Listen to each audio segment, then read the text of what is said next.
সচিবের আস্তানা স্বৈরাচারের আস্তানা সচিবের ঠিকানা ভেঙে দাও ঘুরিয়ে দাও আওয়ামী লীগের কালো হাত ভেঙে দাও ঘুরিয়ে দাও boycott boycott boycott Awami League boycott boycott boycott স্বৈরাচার বয়কট বয়কট বয়কট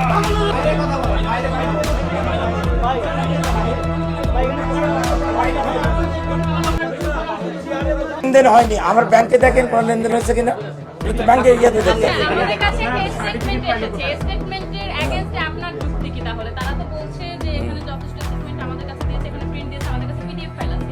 আপনি তার এগেইনস্টে কি যুক্তি দেখাচ্ছেন? আমার এগেইনস্টে যুক্তি হলো, যদি লেনদেন হয়ে থাকে তাহলে ওই ব্যাংকের ইয়ে দেখান, আপনার যে ওই পরিমাণ দেখান।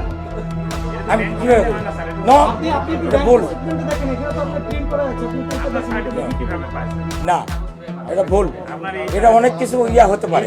আমি বলতেছি, আমি যে কাগজগুলো রাখছি, আমার বিরুদ্ধে শত্রুতা থাকে, আমার যে কোনো আশপাশে না মোবাইলে থাকে, আমি ব্যাগেও থাকে।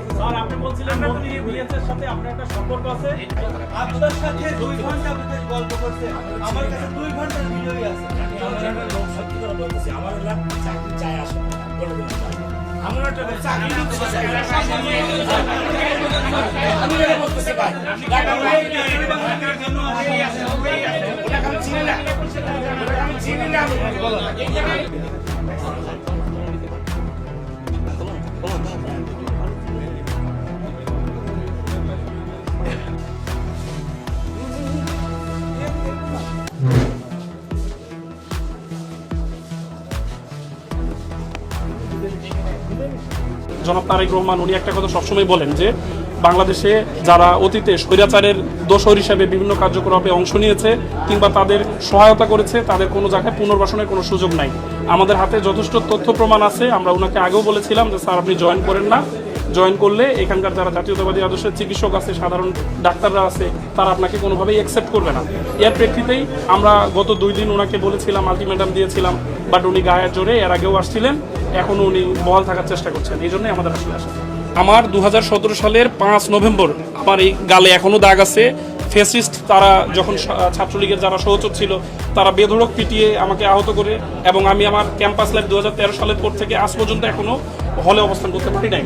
সরকার পরিবর্তনের পরে এই যে সিচুয়েশন দেখছেন আপনারা, এই রকম সিচুয়েশনে এসে আমরা যারা ওই সময়ে দীর্ঘদিন আমরা ছাত্রাবাসে অবস্থান করতে পারি নাই, আমার একাডেমিক কার্যক্রম ব্যাহত হয়েছে, আমার পক্ষে ওনাদের মতো লোকজনদের পুনর্বাসন মেনে নেওয়া কোনোভাবেই সম্ভব না। আমাদের ওখানে রাখবেন কিনা বা কোথাও পদায়ন করবেন, এই ব্যাপারে আমি যাচ্ছি। হ্যাঁ, আমার জন্য দোয়া করবেন।